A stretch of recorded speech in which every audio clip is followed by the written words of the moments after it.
दिल्ली पहुंचते ही बुरी तरह फंसी ममता बनर्जी।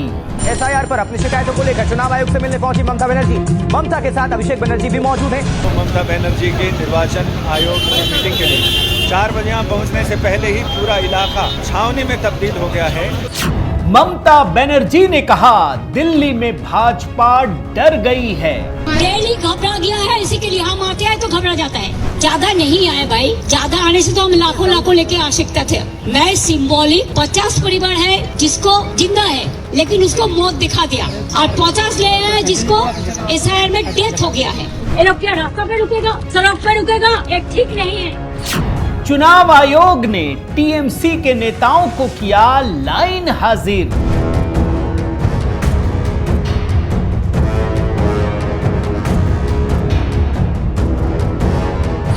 ममता के रवैये को देख चुनाव आयोग ने पूरी टीम को भगाया। तो हम उसको बॉयकॉट करके चले हैं, हम लोगों को अपमान किया है, असम्मान किया है, ह्यूमिलिएट किया है। I have not seen this type of election commission, he is very arrogant. जानबूझ के इतना खराब बिहेव हम लोगों के साथ किया है। दिल्ली पहुंचते ही ममता बनर्जी को लगे कई झटके। साथियों नमस्कार, मैं हरिश्चंद्र बर्णवाल इस वीडियो में आप सभी का स्वागत करता हूं। दोस्तों, ममता बनर्जी की कहानी अब पश्चिम बंगाल से उठ करके दिल्ली आ पहुंची है।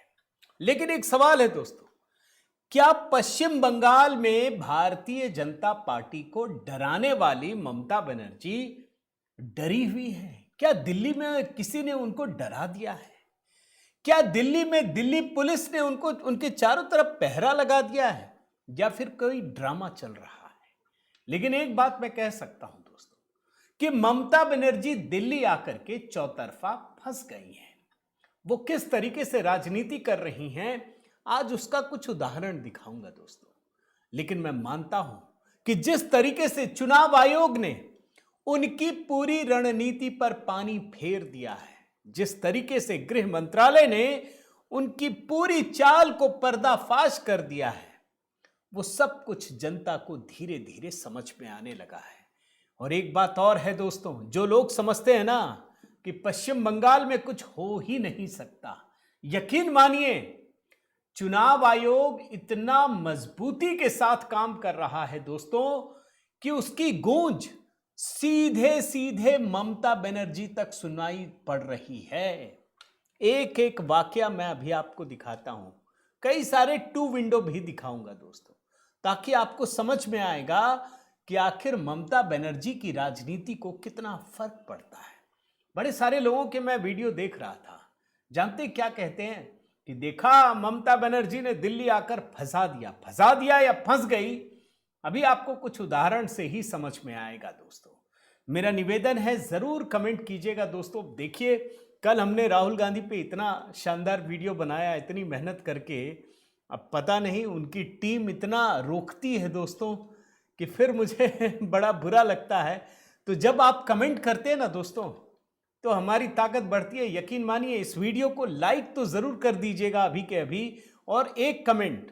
मैं सिर्फ यही कह रहा हूं, जय सिया राम, कुछ ना भी लिख सके, वैसे आपकी प्रतिक्रिया मैं पढ़ता हूं, देखता हूं, समझता हूं, तो एक कमेंट कर दीजिएगा जय सिया राम। मेरा व्हाट्सएप नंबर भी है दोस्तों, मेरे व्हाट्सएप ग्रुप पर जुड़ना चाहें तो मैसेज कीजिएगा। आइए शुरू करते हैं दोस्तों। पहले तो मैं आपको 2 विंडो दिखाता हूं। आपको पता है ना, ममता बनर्जी दिल्ली आई। क्यों आई? चुनाव आयोग से सीधे उन्होंने अपॉइंटमेंट लिया और लगातार मुलाकात के लिए आवेदन दिया जा रहा है। चुनाव आयोग ने कभी मना नहीं किया। ठीक है, आइए, आपका हक है, आप आइए, हम मिलेंगे आपसे। लेकिन मिलने के बाद होता क्या है, यह बात भी आप समझिए। चुनाव आयोग के सामने इनका भतीजा भी पहले आया था, याद है ना, अभिषेक बनर्जी, और ममता बनर्जी भी आई। अब ये लोग आने से पहले ही माहौल बनाते हैं। लगातार सुबह से, कल सुबह से आपने देखा होगा, लगातार ममता बनर्जी के बयान आ रहे थे। 2 विंडो दिखाता हूं दोस्तों। अब जानते हैं क्या हुआ? अब चुनाव आयोग के सामने ये लोग फिर वैसे ही अकड़ करके बात करने लगे। चुनाव आयोग ने कहा भैया यहां नहीं चलेगा, ये अकड़ कहीं नहीं चलेगा, न पश्चिम बंगाल के भीतर चलेगा, न यहां चलेगा। और भतीजे ने भी उस समय कहा था अभिषेक बनर्जी ने, अभी ममता बनर्जी ने भी बाहर कहा।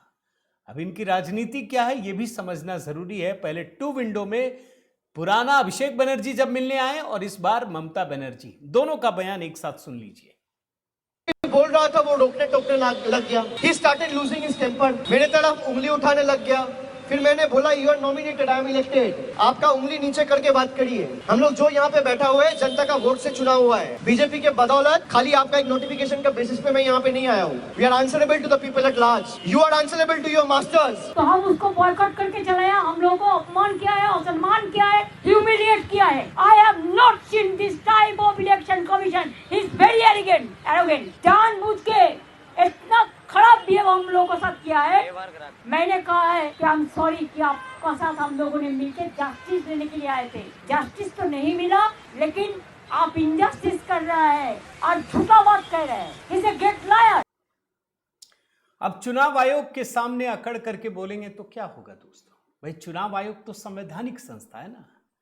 आपको अगर इसी संविधान ने ताकत दी है चुनाव जीतने के बाद, तो चुनाव आयोग को तो सबसे बड़ी ताकत मिली है, क्योंकि जब वो सही से चुनाव कराते हैं तभी तो आप जीतते हैं। आप 3 बार वरना जीत नहीं पाते, वरना लेफ्ट को आप हरा नहीं पाते। ये चुनाव आयोग है। अब मैं आपको एक और 2 विंडो दिखाता हूं। यह अमित शाह से जुड़ा हुआ है। आप दोनों की हेडलाइन पढ़िए। आपको याद है ना, अमित शाह जी को ममता बनर्जी ने, इस देश के गृह मंत्री को, धमकी दी थी कि अगर हम नहीं चाहेंगे तो आपको होटल से बाहर नहीं निकलने देंगे। ये दिल्ली आई और आते ही बाहर कहने लगी कि दिल्ली पुलिस ने हमको घेर लिया। अब वो बंगाल के लोगों को बता रही हैं कि देखो देखो हमको घेर लिया। ना तो आप ममता बनर्जी, ना तो आप गृह मंत्री को बाहर निकलने से रोक सकती थी, और ना दिल्ली पुलिस ने आपको घेरा। अभी तो मैं आपको वो वीडियो भी दिखाता हूं। लेकिन आप जानते हैं दिल्ली पुलिस ने बाकायदा प्रेस कॉन्फ्रेंस करके, जो दिल्ली पुलिस के स्पेशल सीपी हैं देवेश चंद्र श्रीवास्तव, साफ साफ कहा कि भाई आपके बंग भवन में कोई नहीं घुसा है। आपको, चूंकि आप मुख्यमंत्री हैं, आपको Z+ सिक्योरिटी मिली है, तो आपकी सुरक्षा सुनिश्चित करना हमारी जिम्मेदारी है। ममता बनर्जी बहुत राजनीति में माहिर है। अगर वो लोग घेर लेते तो बोलते देखो हम बंगालियों के साथ ये हो गया।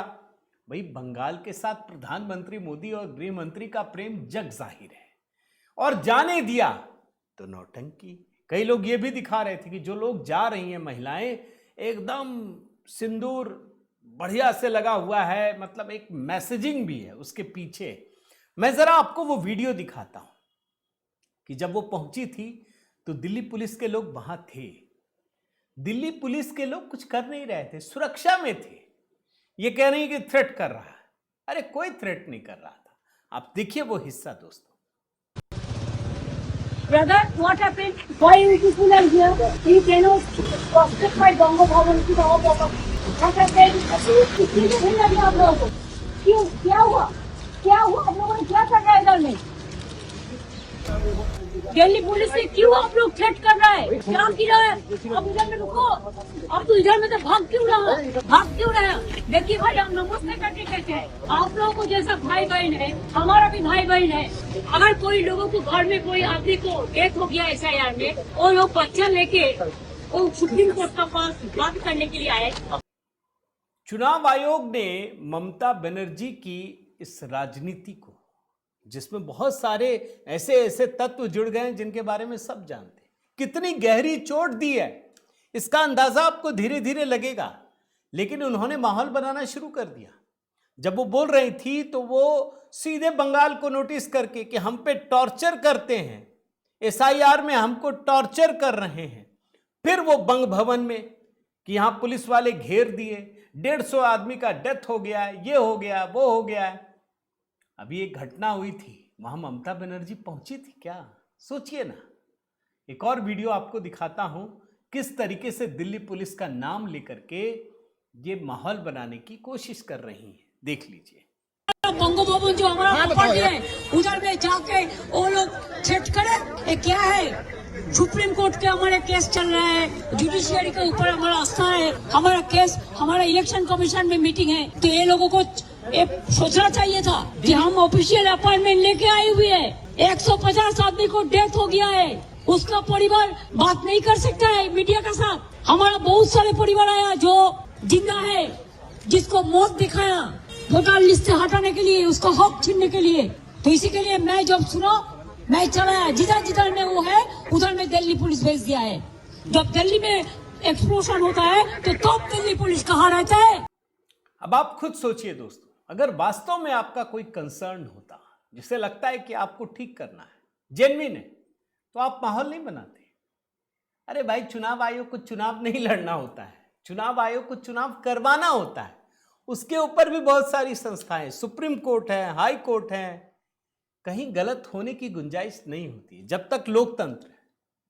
ये गई, पूरा माहौल बना लिया। इसके बाद ये चुनाव आयोग, जो मुख्य निर्वाचन आयुक्त हैं ज्ञानेश कुमार, उनसे मिलने पहुंची। अब बहुत सारे लोग ले गई थी, लेकिन चुनाव आयोग ने इनको ऐसा नहीं है कि दरकिनार कर दिया। ये खुद पहुंची प्रतिनिधिमंडल में। इनका भतीजा अभिषेक बनर्जी, इनके पार्टी के एक सांसद है कल्याण बनर्जी, और सर से प्रभावित, स्पेशल इंटेंसिव रिवीजन से प्रभावित जो इनकी नजर में 13 परिवारों के सदस्य, सबको जाने दिया। लेकिन वहां जाकर आपको क्या लगता है, पहले से ही पता था क्या होगा। जो अभिषेक बनर्जी ने किया वही इन्होंने किया। तुरंत बाहर निकली और फिर कोसना शुरू कर दिया कि चुनाव आयोग नहीं है, ये है, वो है, और कैसे कैसे आरोप लगाए आप सोचिए। ये अगर चाहती हैं तो भाई चुनाव आयोग की क्या हैसियत है इनके लिए। इनको लगता है कि मैं तो मतलब जीवन भर के लिए, जो कभी केजरीवाल को गलतफहमी हो गई थी ना, ममता बनर्जी को दरअसल यही हो गई है कि हमको कोई नहीं हटा सकता, हम तो माने जीवन भर के लिए हैं, चुनाव उनाव से क्या लेना देना। देखिए कैसे चुनाव आयोग के बारे में किस तरीके से बात कह रही है, गलत बात, सुन लीजिए। हमको बहुत दुख हुआ है, तकलीफ भी हुआ है। हम बहुत दिन दिल्ली में पॉलिटिक्स किया है, हम 4 टर्म मिनिस्टर थे, 7 टर्म MP थे, लेकिन हम कभी ऐसा इलेक्शन कमीशन को नहीं देखा जिन्होंने इतना एरोगेंट है, ग्रेट लायर है। अब एक सवाल यह भी है दोस्तों कि भाई चुनाव आयोग से क्या दुश्मनी, क्या ज्ञानेश कुमार से इनका कोई पर्सनल लेना देना है? कुछ नहीं है, कुछ भी नहीं है दोस्तों। मैं आपको बता दूं तो लेना देना क्या है, आखिर कोफ्त किस बात से है? कोफ्त इस बात से है दोस्तों कि चुनाव आयोग, जो ये मुख्य निर्वाचन आयुक्त हैं, ये स्पेशल इंटेंसिव रिवीजन करा रहे हैं।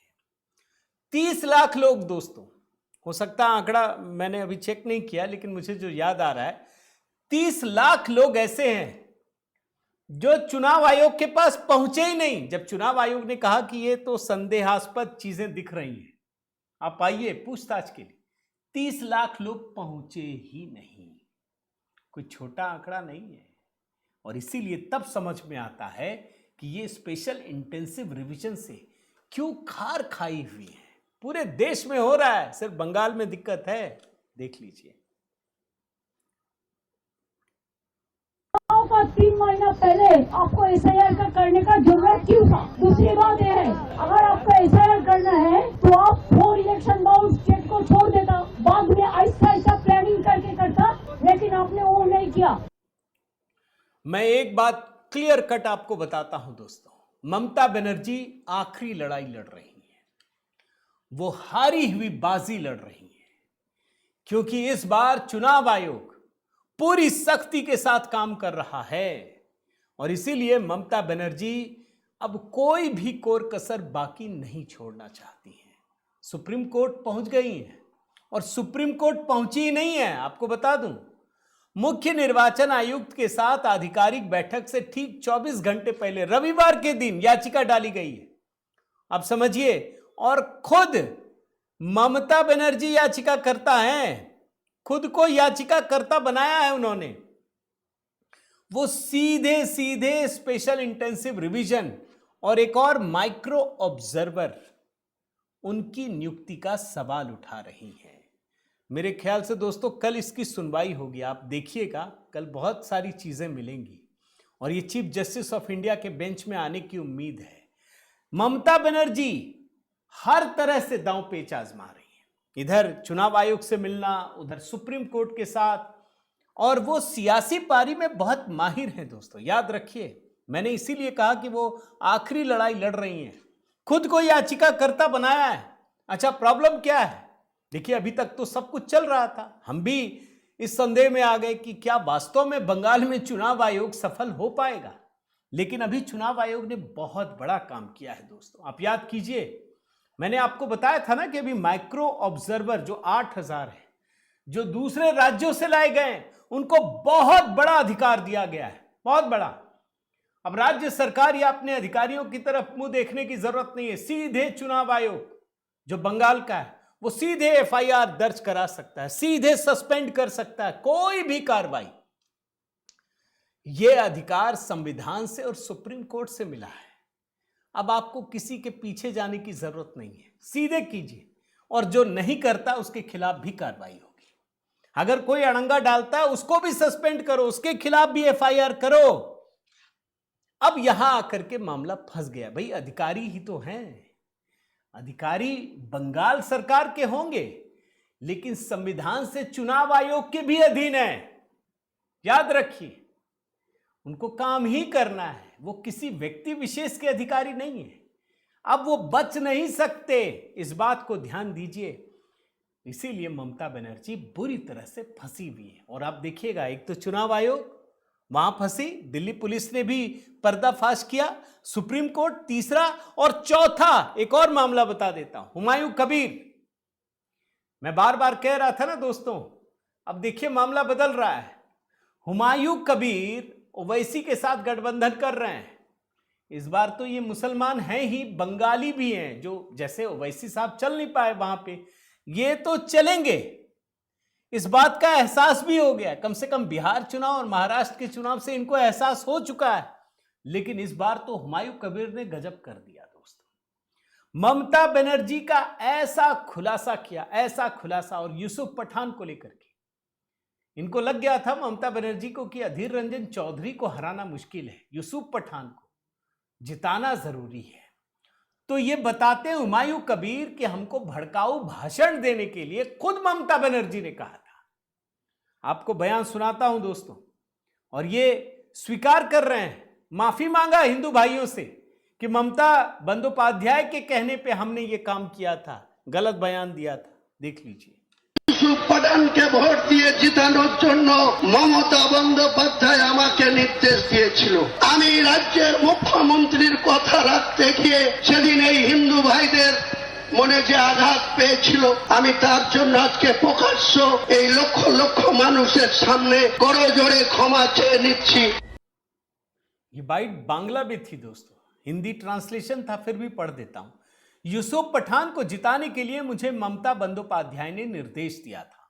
मैंने उस वक्त राज्य के मुख्यमंत्री की बात मानकर हिंदू भाइयों के साथ आघात किया, जिसके लिए माफी मांगता हूं। एक और बयान देते हैं, वो कहते हैं कि ममता ने साफ साफ कहा जो करना है कर लो, लेकिन यूसुफ पठान को जिताना जरूरी है।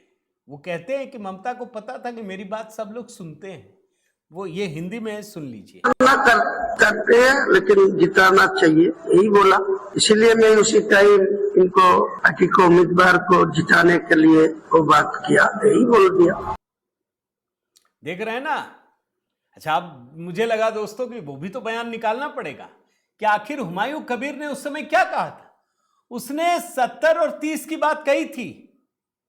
मुसलमान हिंदू कर रहे थे, वो कह रहे थे कि हम सबको भागीरथी गंगा में बहा देंगे, फेंक देंगे।